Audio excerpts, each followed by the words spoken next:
Akkam jirtu maatii Hegeree online nageenyi badhaadha.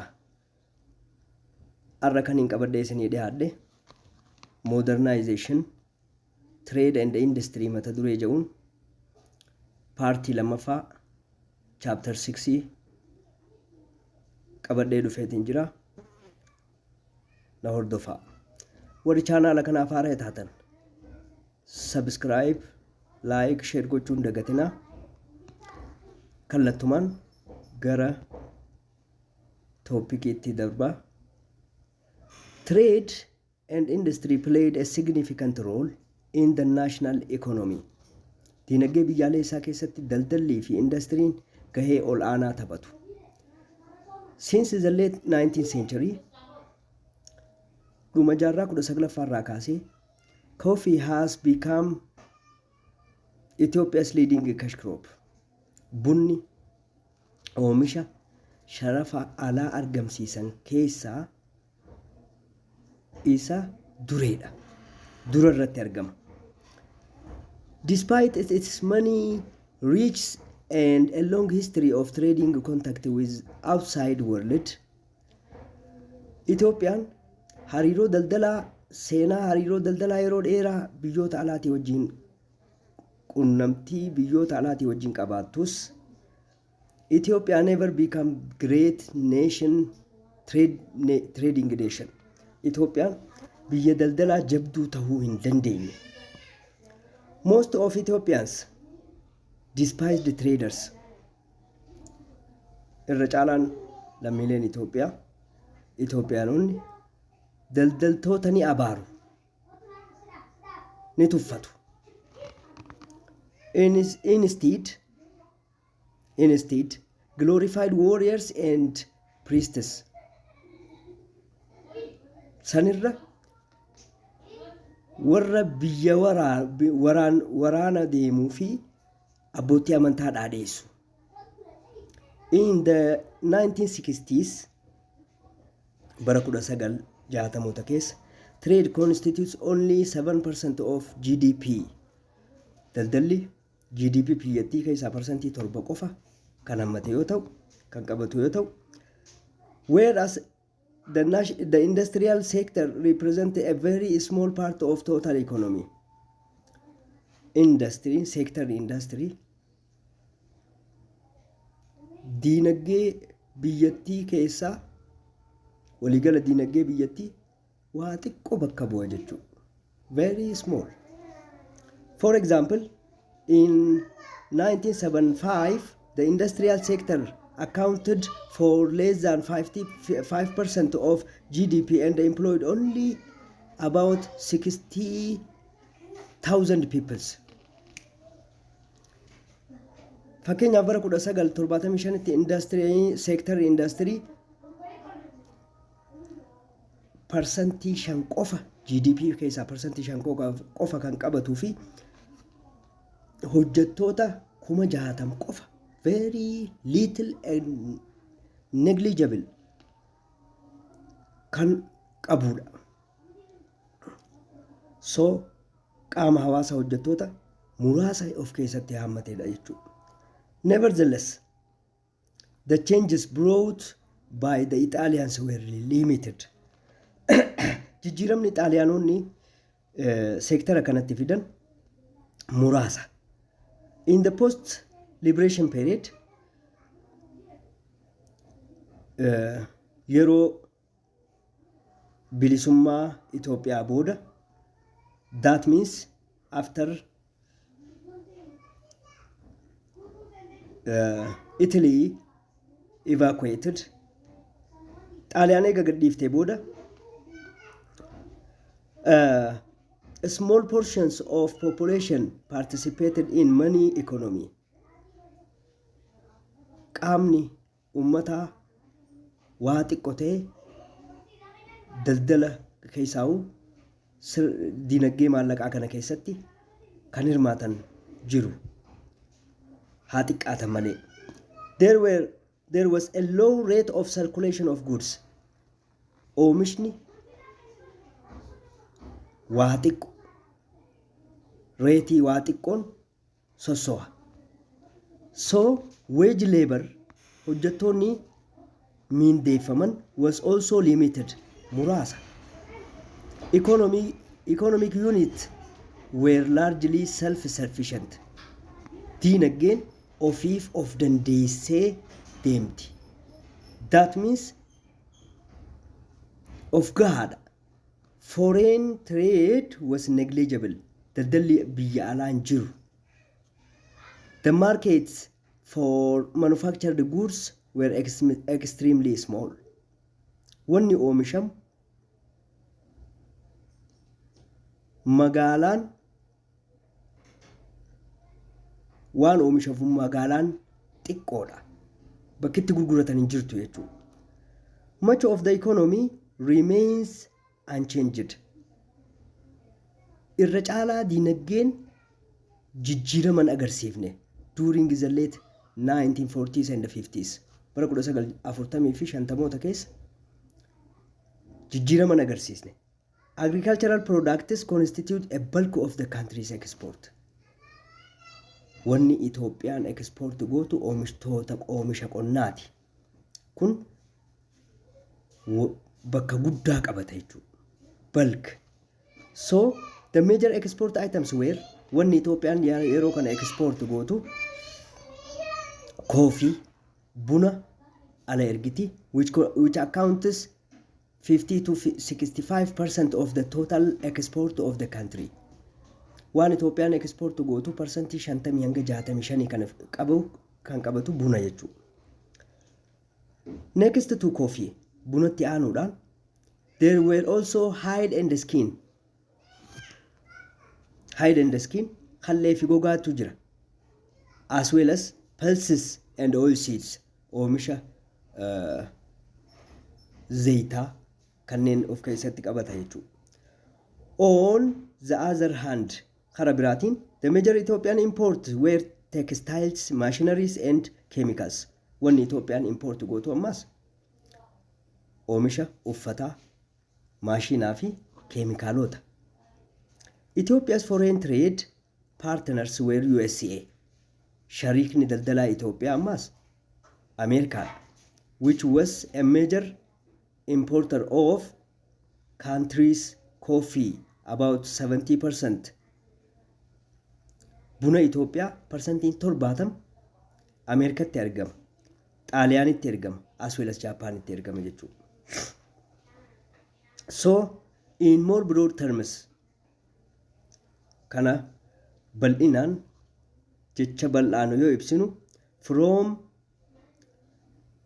from 1953 to 74, the balance of trade registered annual deficit. Daldalli bara 1953 hanga 74tti daldalli galmaa'e khasaaraa qaba jechuudha. Deficit qaba. Waliin madaalu jechuudha. Wanni export godhanii fi wanni import godhan waliin madaalu. To improve this trade balance, balansii daldalaa kana fooyyessuuf, the government attempted to restrict imports. Mootummaan waan alaa galchu xiqqeessuu control gochuu eegale. Replace them with a totally produced industrial goods to improve the trade balance. Inumayyuu waan naannawatti oomishaman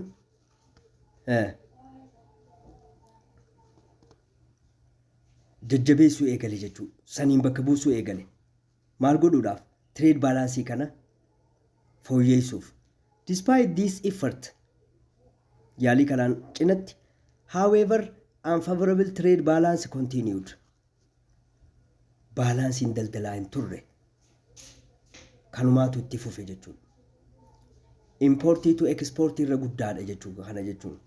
As a result, foreign grants and loan financed much of the balance of payment deficit.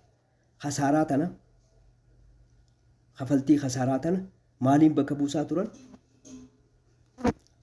Maallaqa biyya alaatirraa argatan kennaadhaan, as well as liqaan argatan kanaan finance godhanii gatii khasaaraa san bakka buusaa turan jechuudha.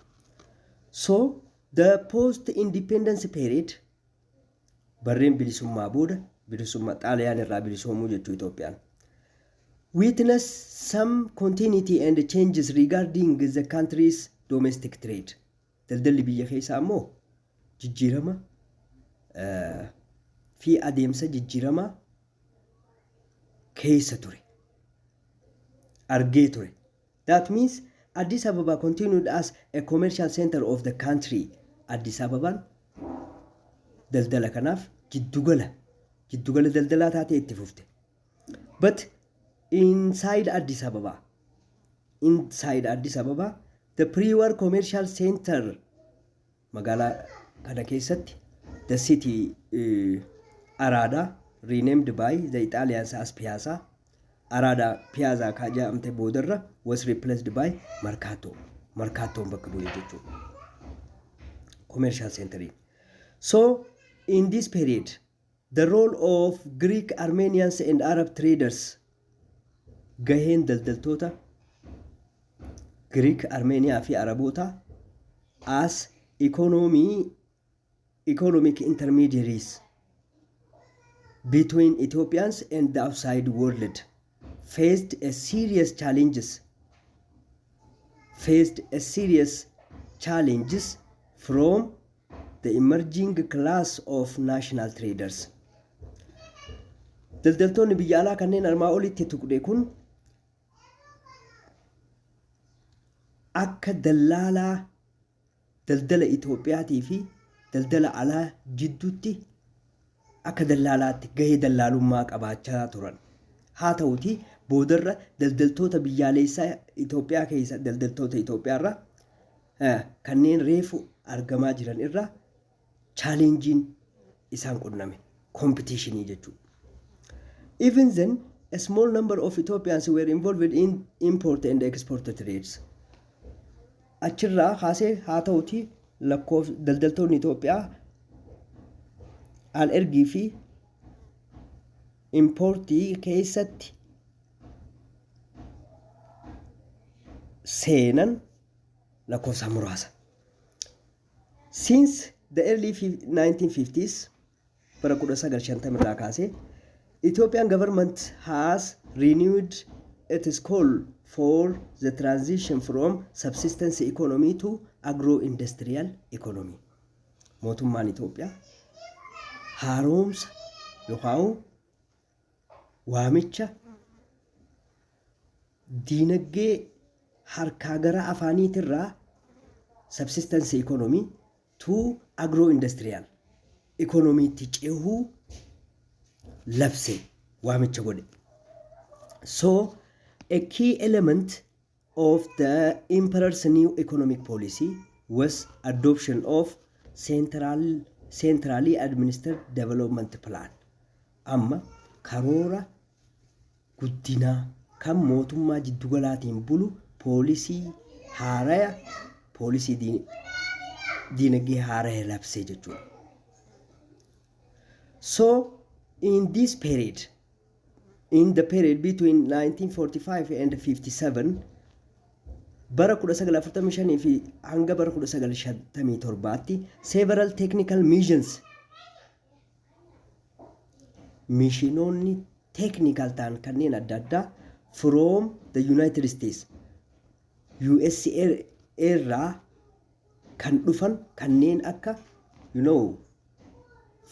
FAO, Food and Agricultural Organization of United Nations, FAO, Yugoslavia, and other countries preferred a series of development plan. Amma economic policy haaraa baasuudhaaf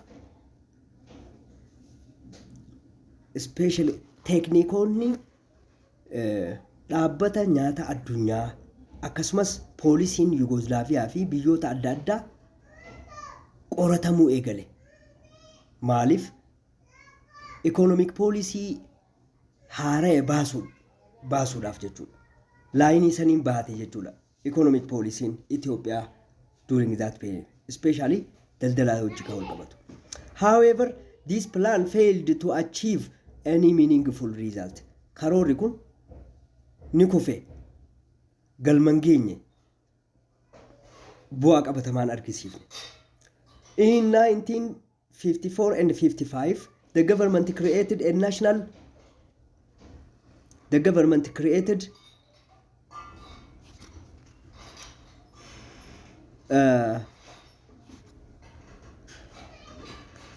the government created a national economic council.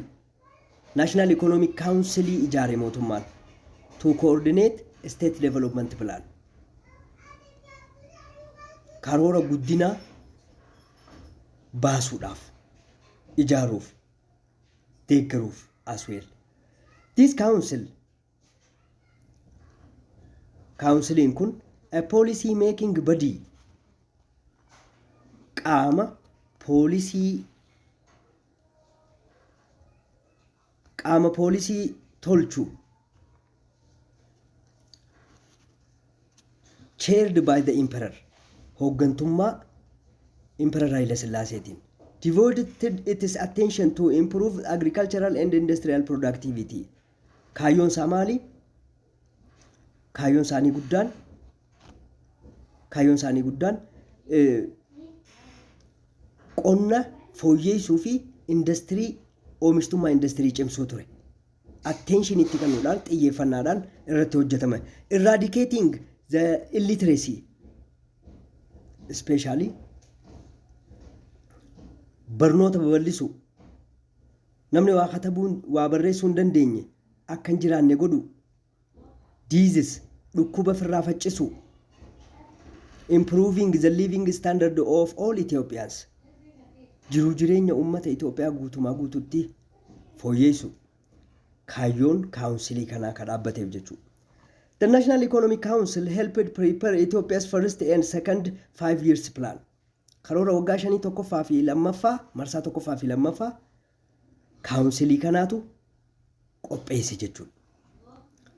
So let us see the consolidation of autocracy and opposition to the monarchy. Autocracy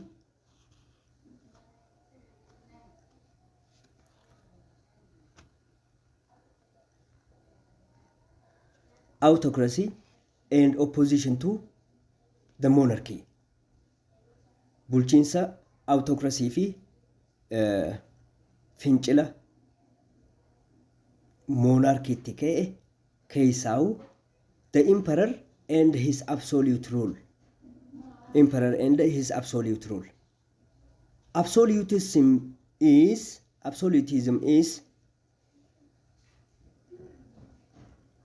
a situation in which the emperor dominated all social, economic, and politics of that country. Biyyattii keessatti monarchy or one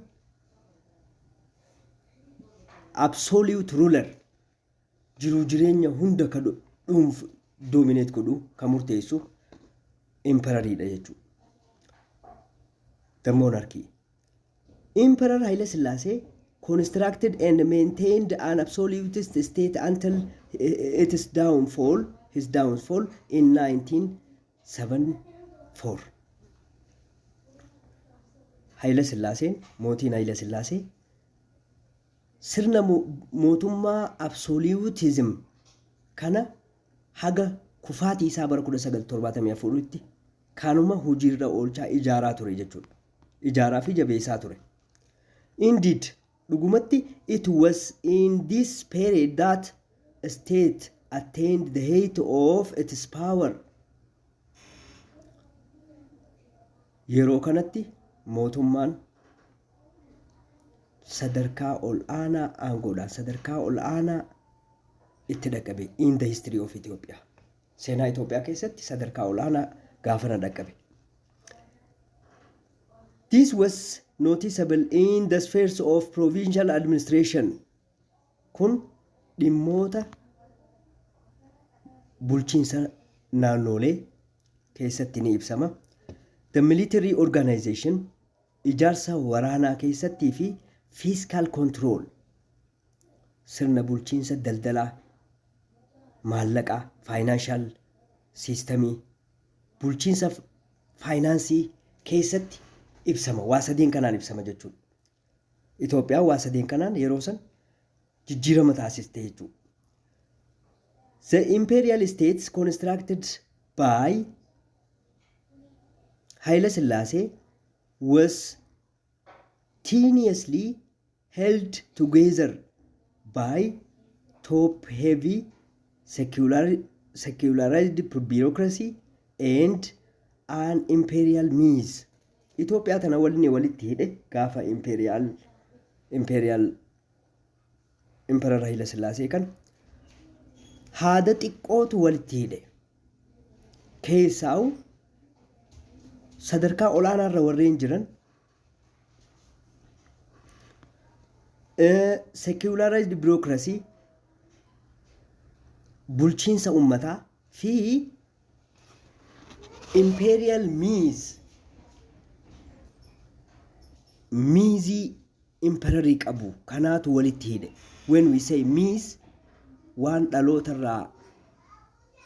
dhalootatti dabru afaaniin aangoon imperarii hin tuqamtu, inviolable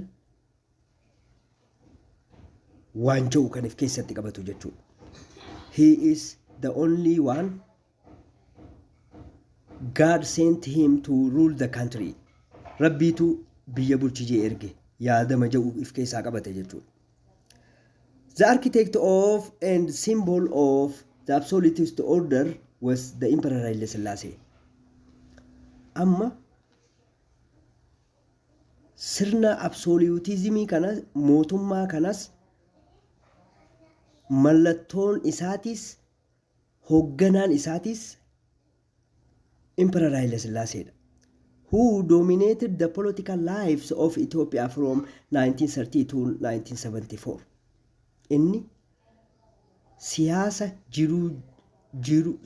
guutumaa guututti kan dhuunfate bara 1930 kaasee hanga bara 1974 tti jechuudha. Siyaasa Itoophiyaa guutumaa guututti dhuunfate. In the period when the emperor continued to exercise absolute power, yenna Emperor Haile Selassie aangoo absolute dhuunfatee ture kanatti as well itti fufee jiru kanatti, his words were final on important appointment and decision. Dhimma waa murteessuu irratti, dhimma waa shuumuu irratti, hooggantoota shuumuu irratti jechi isaa murteessaadha. Isaa shuuma, isaa murteessa dhimmoota barbaachisoo ta'an hunda irratti. After the restoration of Haile Selassie to the throne in 1941, eega gargaarsa Biriiteeniin Haile Sellaaseen gara biyyattii gara aangootti deebi'ee booda, Emperor continued the work of creating bureaucratic machinery, bulchiinsa ummataa ijaaruu irratti xiyyeeffatee itti fufe, of the centralized modern states, mootummaa ammayyaa fi aangoon isaa centralized ta'e ijaaruu itti fufe jechuudha. So he completed the process of destroying the independent political and military power of the feudal aristocracy. Sirna siyaasaa mootummoota naannoo independent ta'anii fi humna waraana isaanii feudal aristocracy san dhabamsiisuu itti fufe, dhabamsiise as well. Kana jechuun warreen naannoo isaa challenge gochuu danda'an to'annaa central government jala galche, which he had started before the Italian invasions. Kana osoo Xaaliyaan biyyattii weerariin dura eegale jechuudha, especially naannoo akka Jimmaa fa'a. So the emperor built a bureaucracy that served only his interest. Bulchiinsa ummataa fedhii isaa qofa tajaajiluu danda'u, gaggeessuu danda'u ijaare. The emperor exerted all his energy humna isaa guututti maalirra deebise? All maintenance of his power, aangoo isaa suphuu, jabeessuu, cimsuu irratti deebi'e. As well elimination of actual and potential political oppositions, warreen isatti dhiibbaa gochuu danda'an dhabamsiisuu fi humna siyaasaa oppose isa gochuu danda'u dhabamsiisuu irratti xiyyeeffate. Although oppressive measures and institutions could not salvage the emperors from downfall, haa ta'uti tarkaanfiin cimaan inni fudhatu as well ijaarsi institutionii inni ijaaru kun kufaatii irraa isa oolchuu hin dandeenye. The emperor gave priority to the security apparatus and military organization. Xiyyeeffannaa cimaa fi dursa xiyyeeffannaa nageenya dhimma nageenyaatii fi waraanaaf kennuu eegale jechuudha.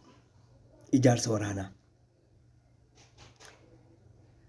When we see the military organizations, ijaarsa waraanaa Haile Sillaasee yoo ilaalle, the military was composed mainly of armies, imperial bodyguard and police. Humni waraana biyyattii waraana if keessaa qaba. Imperial bodyguard policy if keessaa qaba jechuudha. Qaama sadeen kanarraa ijaarame. The military was used mainly to put down opposition against the regimes. Waraanni inumayyuu oppositionii imperialitti ka'u, empireatti ka'u cabsuudhaaf itti fayyadaman.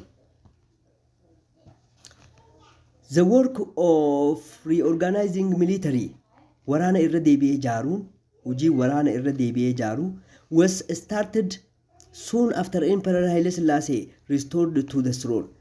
Akkuma gara aangootti deebi'een bara 1940 takka gara aangootti deebi'een eegale. The Imperial bodyguard was recognized with Swedish assistance. Bodyguard, Imperial bodyguard irra deebi'amee deeggarsa mootummaa Sweediniin irra deebi'amee ijaarame. It was designed to control other army units. Akkaataan ijaaramiinsa Imperial bodyguard akkaataa waraana biraa army unity biraa hoogganuu danda'uun, to'achuu danda'uun ijaarame. It remained as the elite forces of the regimes. Waraana biyyattii keessaa warreen leenjii olaanaa qabanii fi warreen baratanidha. Eliteidha. Elite forceidha. Until it was dishonored due to its involvement in the aborted coup d'etat of 1960. Hanga isaan amanamummaan dhabinitti. Maaliif amanamummaa dhaban? Fonqolcha mootummaa bara 1960 keessatti hirmaatan waan ta'eef, fonqolcha mootummaa galman gahinsan keessatti hirmaatan. So the police forces, humni waraana poolisii was set up in 1942, bara 1942 ijaarame. Gaafiin tun bifa adda addaatiin dhufaa jirti, take into account. Bara 1942 ijaarame poolisiin, humni poolisii. So it was first organized largely along the British line. Fakkeenyummaa Britain irratti dhaabbachuun ijaarame. But later it was assisted and trained by Germans and the Israelis. Boodarra garuu kan deeggaramanii fi kan leenji'an Germanii fi Israa'el irraa humnoota dhufaniini jechuudha. Deeggarsa achirraa Germanii fi as well Israa'elotaatiin deeggaraman jechuudha. So The Department of Public Security, Departmentii nageenya ummataa kaja'u was also set up under the Ministry of Interior. Ministeera dhimma keessaa jalatti ijaarame. Ministeera dhimma keessaa jalatti ijaarame. Departmentii nageenya ummataa. It was an elaborate intelligence network. Kun intelligence nageenya basaastuudha jechuudha. And spied on the nations and feed the emperor with the information. Wanni emperor if geessan odeeffannoo nageenya biyyaalessaati jechuudha. To'annoon isaanii. Kanarratti bobba'an. The department played a vital role in eliminating political oppositions. Departmentiin kun gahee guddaa taphate. Maal keessatti? Oppositionii empiretti ka'e kana dhabamsiisuu keessatti gahee guddaa taphatan jechuudha. And the army, qaamni sadaffaan the army, waraana. At first trained and armed by the British, calqaba irratti kan leenji'aniin Biriiteenotaanii fi meeshaa waraanaatis kan dhiyeessuuf Biriiteen ture. Later by the Americans. Egas booda Ameerikaatu meeshaa waraanaa fi leenjii kennaaf was a pillar of state power. Kun yeroo mootummaan kun sadarkaa ol'aanaa irratti dhaqqabee fi as well as humna mootummaan irratti abdatu keessaa isa tokko jechuudha.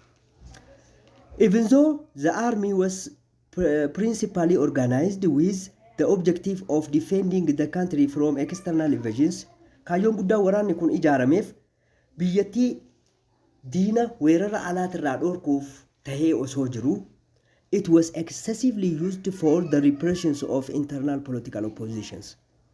Wanni guddaan waraanni kun kaayyoo isaatiif osoo hin ta'in maaliif oolaa ture? Diinuma biyya keessaa internal opposition, political opposition, ifumaa wal waraanuu kana waraana kana cabsuu irratti hojiin yeroo dheeraa bobbahaa turan jechuudha. Kanaaf itti fayyadaman. The Ministry of Defense and the Department of Public Security consistently got the highest budgetary allocation. Inumayyu Ministeerri waraana yookaan Ministry of Defense akkasumas Departmentiin nageenya ummataa kun baajata guddaatu isaaniif ramadamaa ture jechuudha. When we see the administrative divisions, the administration division bulchiinsa qoqqooddaa bulchiinsaa yoo laallu, the emperor revised the administrative divisions and established a political and administrative offices corresponding to them. Amma mootummaan haala bulchiinsaa irra deebi'ee xiinxaluudhaan revise gochuudhaan sirna bulchiinsaa naannoo kan akkaataa siyaasaa fi bulchiinsa biiroo bulchiinsaa isaaf mijatuun ijaare. This was designed to gain some control over local government. Kun kan kaayyeeffameef maaliif mootummoota naannoo tokko tokko irratti bypassed it in the hands of central administration in Addis Ababa. Keessaahu mootummoota naannoo tokko tokko mootummaa jiddugalaatiin Addis Ababaa jiruun Finfinnee jiruun akka bulan gochuuf jechuudha. Fakkeenyaaf Jimma akka harreef kaasetti. So qaxxitaa central government irraa bulan. The largest of these administrative units qoqqooddaa bulchiinsaa kana keessaa irra guddaansaa were the provinces xaqlaay gizaat naannoodha. Xaqlaay gizaat ka jennu kun. Of which there were 14 in the mid 1916. Xaqlaay gizaatii 14tti qoqqoodamte Itoophiyaan gaafas walakkaa bara 1960mootaatti. Each under the governor general appointed directly by the emperor. Mootummaa jiddugalaatirraa Haayila Sillaasee irraa bulchaan isaanii muudamaa fi ture jechuudha. Each provinces was subdivided into sub-provinces. Provinsonni kun awraajjatti qoqqoodamu. Districts waradaatti qoqqoodamu. Sub-district mikittil waradaatti qoqqoodamu. So haala kanaan bulchiinsa ummataa ijaare. The structure outwardly resembled a modern state apparatus. Qoqqoodamiinsi kun structurein kun wanni namatti ibsu yoo jiraate Itoophiyaan biyya ammayyootuu ta'uu isii kan namatti agarsiisudha jechuudha, kan ibsudha jechuudha. In fact, high-ranking landed nobles nobilistoonni sadarkaa olaanaa irra jiran held all the important offices. Bakka olaanaa biiroo olaanaa kan qabate lordoota kana jechuudha.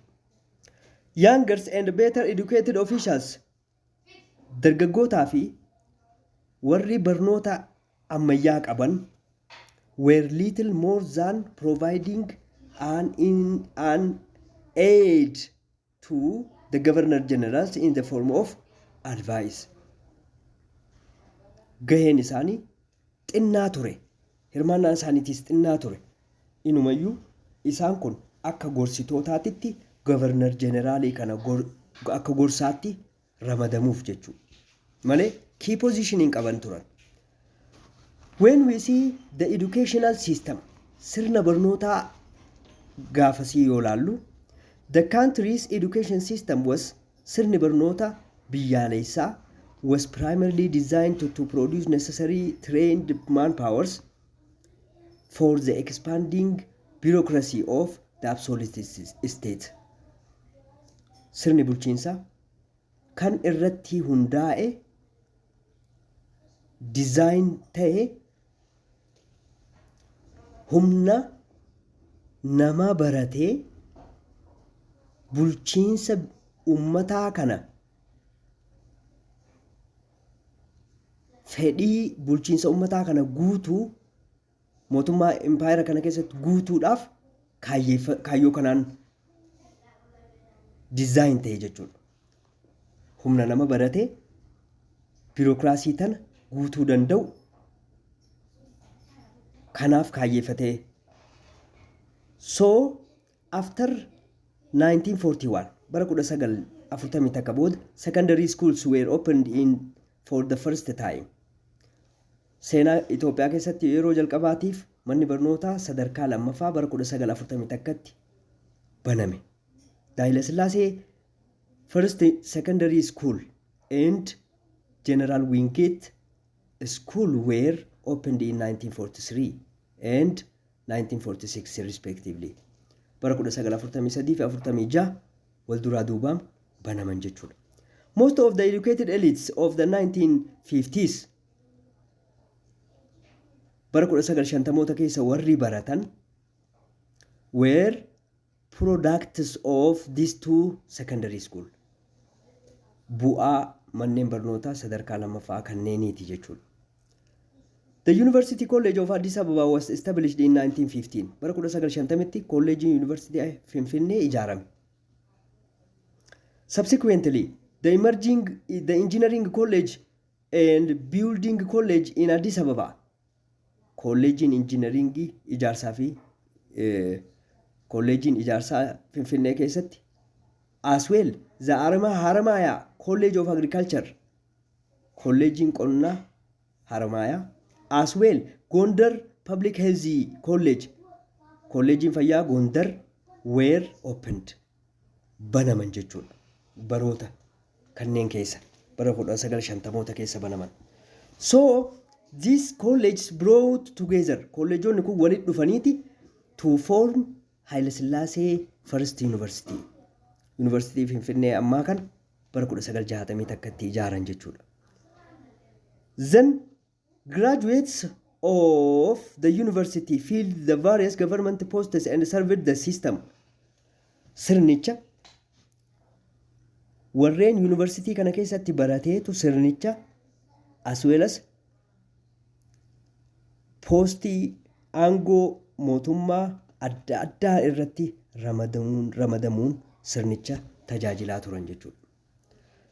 The education system sirni barnootaa particularly at its early stage sadarkaa jalqabaa irratti the media played a crucial role in promoting the Emperor Haile Sillaase's cult of personality. Sirni barnootaatis waa'uma Imperarii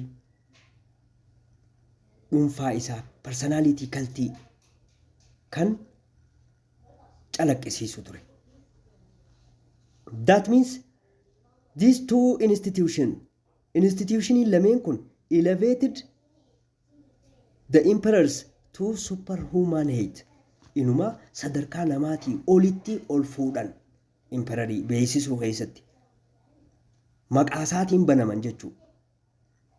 Waa'uma isaati kaayyoon isaa personality kaltii isaa waa'uma isaa haasawan waa'uma dhuunfaa isaa.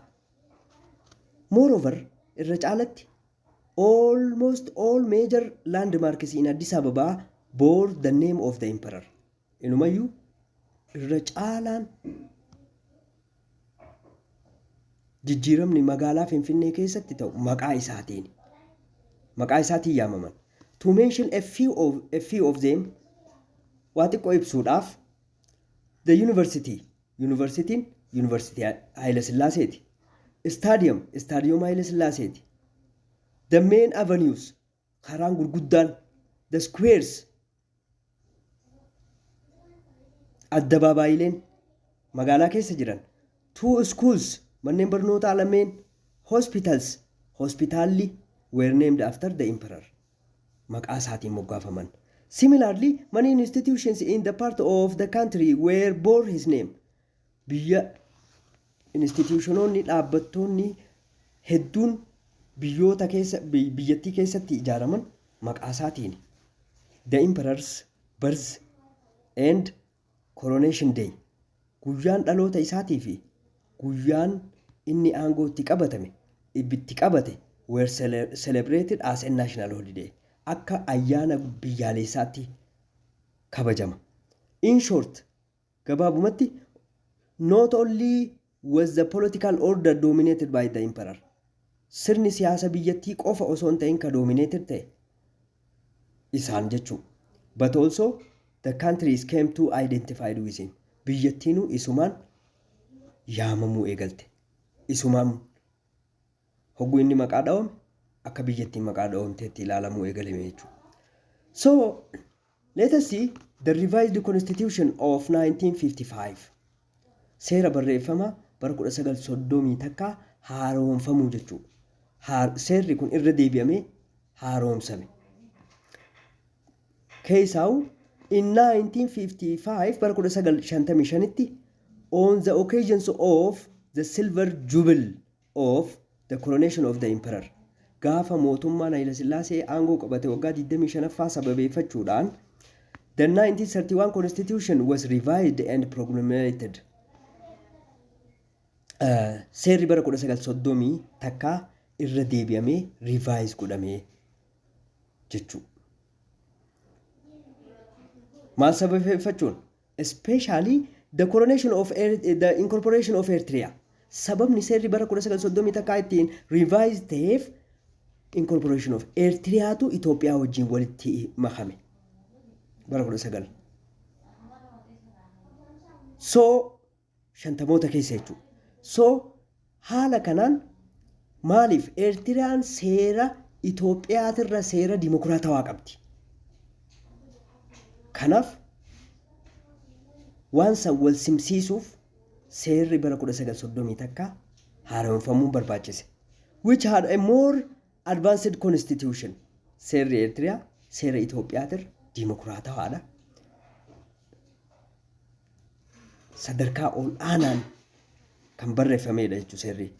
This necessitated revisions of 1931 constitution.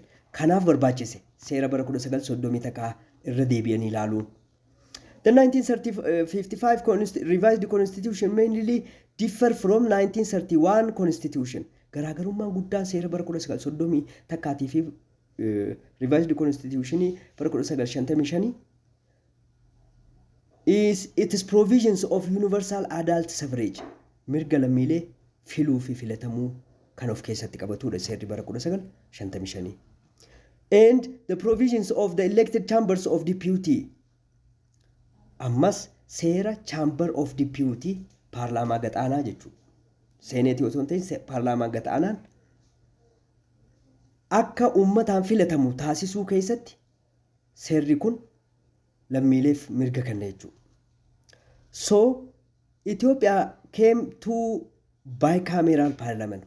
Itoophiyaan maal dhufte haawusii lama two houses house of senate and chambers of deputy jamuudhaan paarlaamaan biyyattii bicameralidha jechuudha. Seneetii fi chambers of deputy of keessaa qaba. The senate remained appointive. Seneetiin ammoo imperarumaatu muuda shuuma but the chambers of deputies were at least nominally elected. Isaan ammoo ni filatamu. Uummata keessaa filatamu jechuudha. Lordota gadii keessaa. So but popular participation in the elections remains very low. Hirmaannaan uummataa filannaa keessatti baay'ee gaxaanaa fi dhiphaadha. Xiqqaa ture. In 1955 revised the constitution. Seerri bara 1955 kun consolidated the absolute power of the emperor. Aangoo Haayila Sillaasumaaf kanna aangoo isaa cimsa. Jabeessa. The major concern was concerning guddaan isaa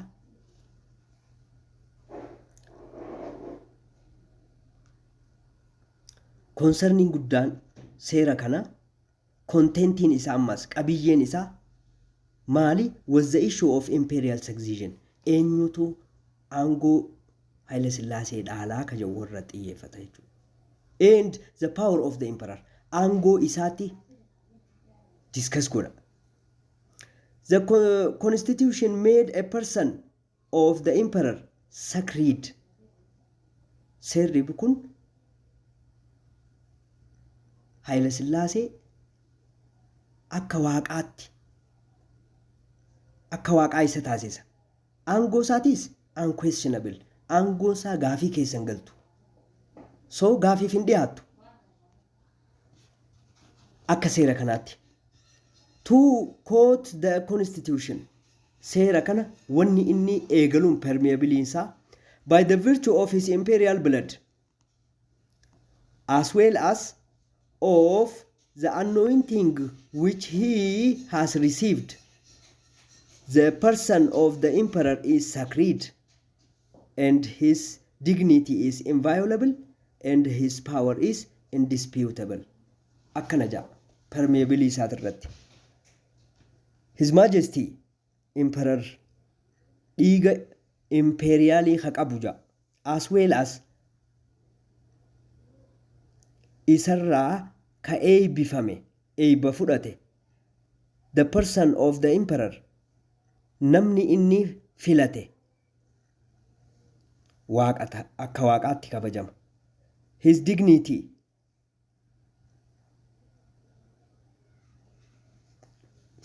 kabajni isaa hin tuqamu hin cabu aangoon isaatis hin tuqamtuu jaa jechuudha. So although the constitution contained some element of human rights, seerri bara 1955 kun mirga dhala namaallee haa qabaatu, mirga dhala namaa haa qabaatu, such as personal freedom and liberty. Mirga dhuunfaa, mirga freedomiitii fi mirga libertiitis bilisummaa kan of keessaa qabu yoo ta'e illee including freedom of assembly, mirga walitti gurmaa'uu, as well as mirga sochii, mirga dubbachuu, mirga pressii, mirga bilisummaa yaadaa ibsachuu, bilisummaa yaada kee ibsachuu kan of keessaa qabu yoo ta'u, they were accompanied by the individual phrases. Haa ta'u kan isaan dabaalamaniin like in accordance with law akka seeraatitti or with the limits of the law seerri san cabnaan jaa kana of keessaa qaba. Cabuu danda'a seerri kun jaa. akka seeraatiin ja mirgoota dhala namaa kanallee deebi'ee sirraa fudhata jechuudha, sirraa mulqa jechuudha. So jechoonni san. So when we see the opposition to the imperial rule, haa ta'u gaamma fincilli mootummaa kanatti impaayiratti fincilli ka'e itti fufe. Finciloota sammee halaallu. Plots and conspiracy. Aggaammiiwwan imperarii irratti ta'an. Especially the politics of Ethiopia in the immediate post-liberation era were further complicated by the emergence of three groups. Siyaasni Itoophiyaa keessaa'uu eega Itoophiyaan bilisummaa Itoophiyaa booda jechuudha. Eega Xaaliyaan irraa bilisa baatee booda gareewwan gurguddoo sadiin xaxamee jira. Gareen tun eenyu faadha? These were the returnees, warra biyya baqarraa deebi'e. Returnee warra baqarraa biyyatti deebi'e. Who had been in exile with the emperor. Imperarii wajjin warreen Awurooppaarraa gara Itoophiyaa deebi'an on their own dhuunfaa isaaniitiis dhuunfaa isaaniitii warreen deebi'e jechuudha. Isaanan kana gareen tokkoffaan. Gareen lammaffaan the collaborators who had worked with the Italians, Xaaliyaanota wajjin warra hojjechaa ture fi held in disrespect among the patriotic circle. Warreen qabsaa'otaan biraa jibbaman jechuudha. Collaboratoroonni kun garee lammaffaadha. And garee sadaffaa the patriotota jeynoota warreen qabsaa'ota biyyattii keessa hafanii who had played a major role in the liberation struggle. Qabsoo bilisummaa keessatti gahee guddaa bahachaa kan turan. But were in many cases unfamiliar with the modern administration. Sirna bulchiinsa haaraa kanaa wajjin kan waliin barin qaama sadeen kanaan xaxamte jechuu Itoophiyaan. So all the three groups gareen sadeenu expected and to some extent received posts in the government.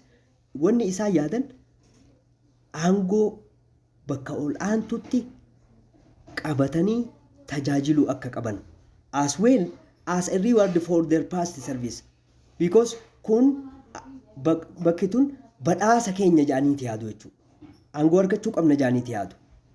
Especially in recognition of their influences. Dhiibbaa isaan godheef beekamtii argachuu qabnaa jaanii warra yaadan. As well as loyalty to the monarchy. Nuti bulchiinsa monarchy kanaaf amanamoo turree warra yaada jedhu qabu jechuudha. But it should be noted that wanni humatamuun irra jiraatu the emperor was unwilling or unable to satisfy the interest of the patriots. Inumayyuu qabsaa'ota kana fedhii isaanii guutuu hin barbaanne or hin dandeenyeesi. Fedhii aangoo isaan qaban kana guutuu hin dandeenye. As compared to the other two groups. Inuma fedhii garee lameenii tii wajjii wal bira qabne yoo laalle fedhii garee lameeniitiitu irra guutame jechuudha fedhii qabsaa'otaarra. Indeed, dhugumatti some patriots leaders hooggantoonni qabsaa'otaa opposed the restoration of the emperor. Inumayyuu imperarii deebi'uun qabu. Deebi'ee biyya bulchuun qabu jedhanii falman dura dhaabbatan. To the throne after his period of exile. Ega biyya deebi'ee booda. Ni morman. They even viewed the imperarii kana akkamiin laalan as a threat and deserted the country. Inumaa inni haddaadha warra biyya isaa ganee deemuun qabu. Asuma keessa taa'ee qabsaa'uu qaba jedhanii warra yaaduu fi and at that time of the adversity weathers adversity, that means yeroo biitii rakkoo hamtuu keessa galte inni biyya ganee deeme jaaniiti yakkan. kanneen keessaa ደጃዝማች በላይ ዘለቀ ቢትዋደድ ነጋሽ በዛብህ ፊ ብላተ ታከለ ወልደ ሐዋርያት were patriot leaders who plotted against the Emperor Haile Selassie at different times. yeroo adda addaatti warra isa ajjeesuuf yaalii yeroo garaagaraa taasisaa ture keessaa qabsaa'ota kanneen jechuudha. So let us see these patriots kanneen haalaallu. ደጃዝማች በላይ ዘለቀ was a prominent patriotic leader in ጎጃም keessatti qabsaa hoogganaa qabsaa beekamaadha jechuudha. Upon the emperor's return, eega mootiin gara Itoophiyaatti deebi'ee bara 1941tti Balai was made a governor of a small district in Gojam keessatti aanaa tokko akka bulchu taasifame jechuudha. With the rank of Dajjaj, sadarkaa Dajjajiitti kenne. While some patriot leaders who had lesser contribution to the resistance struggle were appointed above him, inumayyuu hinaaffaatu itti dhagame.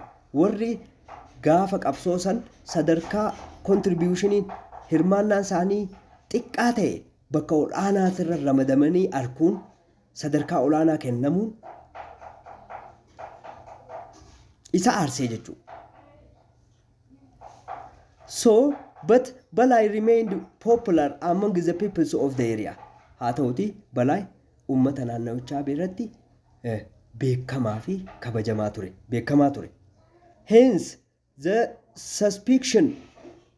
suspicious emperor, shakkiin emperorii once tried to remove Balai from his power base by appointing him as a governor of one of the provinces in southern Ethiopia with the title of Ras. Amma shakkuudhaan isa iddoo inni bulchaa ture Gojam keessaa fuudheeti bulchaa kibba Itoophiyaa naannoo takka kibba Itoophiyaa keessaa taayitilii Ras itti kennuudhaan shuume jechuudha. Nevertheless, Balai was unwilling to serve under the emperor. Balai inuma emperorii kana jalatti tajaajiluudhaaf fedhiin qabu ture.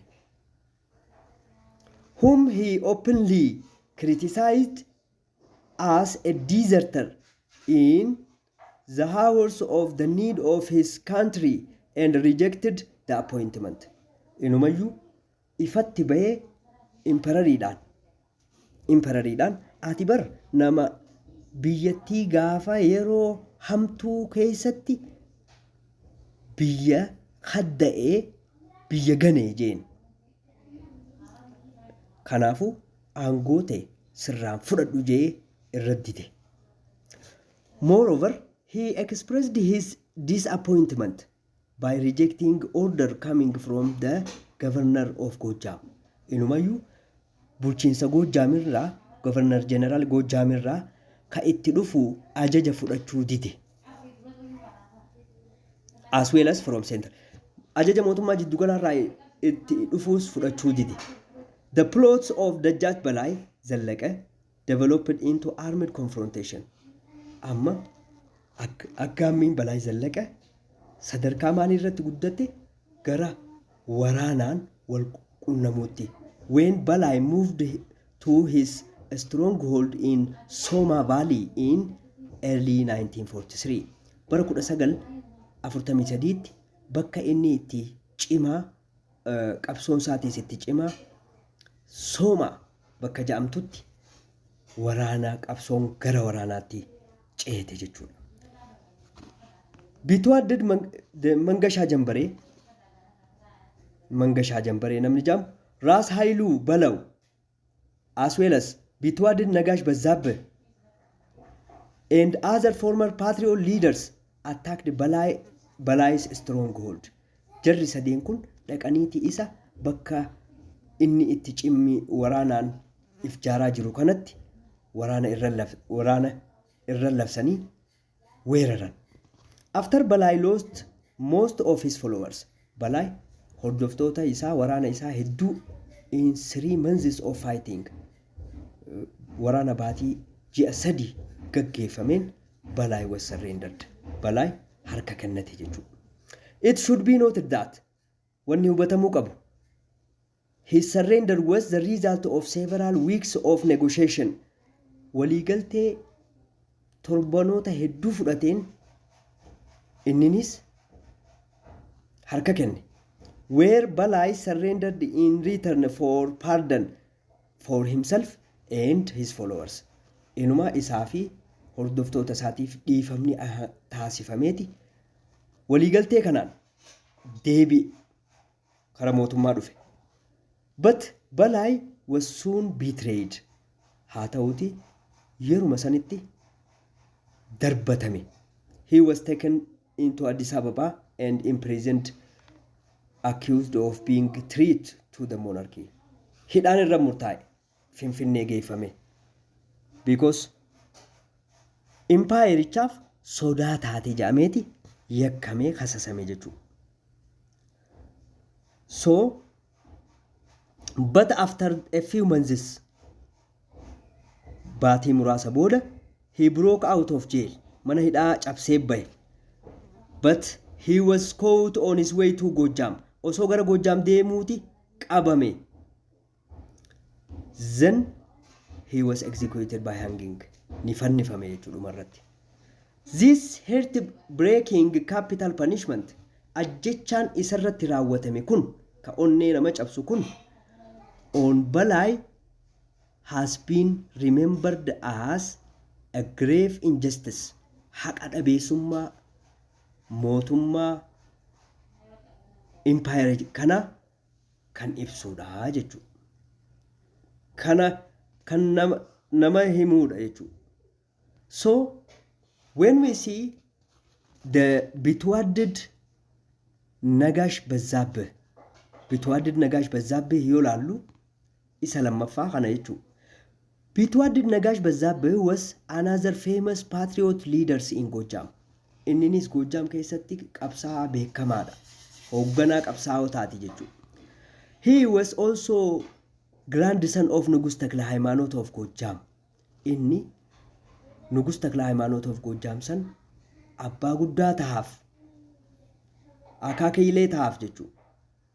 So in the post-liberation decades, waggoota kurnan bilisummaa booda, Nagash served as a vice minister in Prime Minister's office. Nagash kun sadarkaa itti aanummaa Prime Ministerii biiroo ministeeraa keessatti, Prime Ministerii keessatti tajaajilaa nama turee fi nama President of Senate, Presidentii Seneetii Paarlaamaa nama ta'edha jechuudha. In 1951, bara 1951, Nagash led a conspiracy aimed at assassinating Haile Selassie. Inumaa'u Haile Selassie ajjeesuudhaaf yaalii godhe bara 1951. And establish a republic under the leadership of Ras Imiru. Inumaa isa ajjeese Empire yookaan Republika, mootummaa Republika eenyuun hoogganamuudhaan dhaabuuf karoorfate jechuudha. Ras Imiruudhaan hoogganamu dhaabuuf karoorfate jechuudha. Republika akkanaa. But Ras Imiru was not involved in the plot. Ras Imiruun aggamii ajjechaa kana keessatti hin hirmaanne. The conspirators, warri aggamii kana yaalan, chose Ras Imiru. Ras Imiru maaliif filatan? Because he was a progressive governor. Inni nama yaada fuuldura ce'u qabuudha jechuudha. Nama yaadama guddinaa qabu. Progressivistiidha jechuudha. So, before the war, and was remembered for his sense of justice. Inni nama walqixxummaan nama laaluu fi waraana duraas walqixxan nama laalaa ture. As well as kanaan nama yaadatamuudha jechuudha. Walqixxummaa namaatti kan amanuudha. The conspirators warri ajjechaa kana yaalii kana raawwatan were able to approach many governmental offices.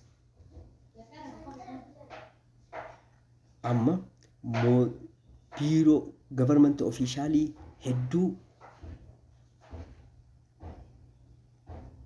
of keessatti kan hammatanii fi as well some military officers hooggantoota waraanaa haga tokko of keessatti kan qabatanidha jechuudha. But the main mistakes dogoggorri guddaan that the conspirators dogoggorri guddaan isaan dalagan maali?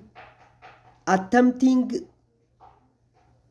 to enlist the support of the patriot leaders like Dajjazmach Garasuu Duqii. Dogoggorri guddaan isaan dalagan maali? Garasuu Duqii deeggarsa isaa especially deeggarsa isaa barbaadu. Garasuu betrayed the conspirators. Inni Garasuun isaan kana ni morme. Hoggaa deeggarsa isaa gaafachuuf itti dhaqan jechuudha. As well as reported their plots. Gocha isaanii kana jalaa fashaleesse. With the approval of the emperor. Inumayyuu he began to play a double game until more was known about the conspiracy. Hanga yaaliin ajjechaa kun inumaa ifa bahutti inni jalaa hime dubbii tana jalaa baase imperariif geesse jechuudha. Iccitii jalaa hime because mana isaatti mari'atan. Finally Bitwaddid Nagash Bazzabeh dhumarratti Bitwaddid Nagash Bazzabeh and many others were arrested during one of their clandestine meetings in the Judge Garasu's house by the force of commanded by Mengistu Nawai. Humna waraana Mengistu Nawaiin mana Dajjazmach Garasuu Duqiitti osoo mari'achaa jiranii qabaman. The conspirators warri ayaalii ajjechaa kana yaadan were tried to the emperor's special courts. Mana murtii imperarii ka addaatitti dhiyaatan sentences to various terms of imprisonment. Hidhaa sadarkaa adda addaatiin adabaman jechuudha. When we came to Blata Takla Walda Hawaariyaat, Blata Takla Walda Hawaariyaat, isa sadaffaatti qabsaa isa sadaffaatti yoo dhufnu Blata Takla Walda Hawaariyaat was patriot leaders in Shawa. Inni qabsaawaa hoogganaa qabsaawaa Shawaa keessaati. He put up the longest opposition against the emperor. Fincila yeroo dheeraa mootummaa imperii Haile Sillaasee irratti taasisaa gaggeessaa nama turee fi he started his opposition to the regimes when the emperor decided to go to exile in 1936. Bara 1936 yeroo imperariin Haile Sillaaseen gara biyya Ingilizitti baqachuuf yaadurraa kaaseeti isa mormaa ture. After 1941 bara 1940 takka eega inni deebi'ee booda Takkala continued to oppose the return of the exiled emperor. Inumaa mooticha deebi'ee kana baqarraa deebi'ee kana mormii isaa itti fufe. Made several attempts to overthrow him. Isa fonqolchuudhaaf yaalii yeroo adda addaa taasisaa ture. For 3 decades waggootan kurnan sadiif Takkala passed through several of the emperor's shumshir and appointment and demotion. Yeroo takka ni shuma, yeroo takka ni shaara. Takkalaa kana jechuudha. Yeroo adda addaatti baatii sadii keessatti yeroo hedduu shumamee yeroo hedduu aangoo irraa darbatan. Finally, after several plots and imprisonment, Aggammii fi hidhaa yeroo dheertuu booda his final attempt to assassinate the emperor kana ajjeesuudhaaf yaalii yeroo hedduu taasisee Taakala was killed in a shootout with the police. Poolisotaan mana isaa keessatti in his house in November 1969. Mana isaa keessatti November 1969 poolisotaan ajjeefame jechuudha. And next period we will see the attempted coup d'etat. Hagasitti nagatti.